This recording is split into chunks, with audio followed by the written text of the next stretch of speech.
તો ગીર સોમનાથના વેરાવળમાં કોમ્પ્લેક્સમાં લાગેલી આગ મામલે ઘટસ્ફોટ થયો છે। 4 માળની ઇમારત ગેરકાયદેસર હોવાનો ખુલાસો થયો છે। મંજૂરી વિના 4 માળનું બિલ્ડિંગ બનાવી નાખ્યું। પાલિકાએ કોમ્પ્લેક્સમાં નોટિસ લગાવી, પરંતુ હજી સુધી આ મામલે કોઈ માલિક સામે નથી આવ્યા। ફાયર એનઓસી વિનાની બિલ્ડિંગ હોવાનું ચીફ ઓફિસરે માહિતી આપી છે।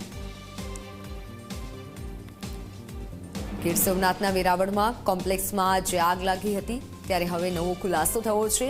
4 માળની ઇમારત ગેરકાયદેસર હોવાનો ખુલાસો થયો છે। મંજૂરી વિના 4 માળનું બિલ્ડિંગ બનાવી નાખ્યું। 2026ના રોજ મુરલીધર કોમ્પ્લેક્સની અંદર આગ લાગેલી હતી, જે અંતર્ગત નગરપાલિકાના ફાયર વિભાગે એમને આગ બુઝાવવામાં મદદ કરેલી હતી। ત્યારબાદ જે કાર્યવાહી અંતર્ગત 27/6/2024ના રોજ ફાયર ઓફિસરે એમને ફાયરની એનઓસી લેવા માટે જાણ કરેલી હતી। ત્યારબાદ એમના માલિક અથવા તો એમના દુકાનદારો તરફથી કોઈ પણ પ્રકારનો પ્રત્યુત્તર મળેલ નથી, અને બાંધકામ પરમિશન અંતર્ગત પણ ઓફલાઈન ને ઓનલાઈન નગરપાલિકાના કોઈ પણ રેકોર્ડની અંદર મુરલીધર કોમ્પ્લેક્સે બાંધકામ પરવાનગી લીધેલ જણાય નથી।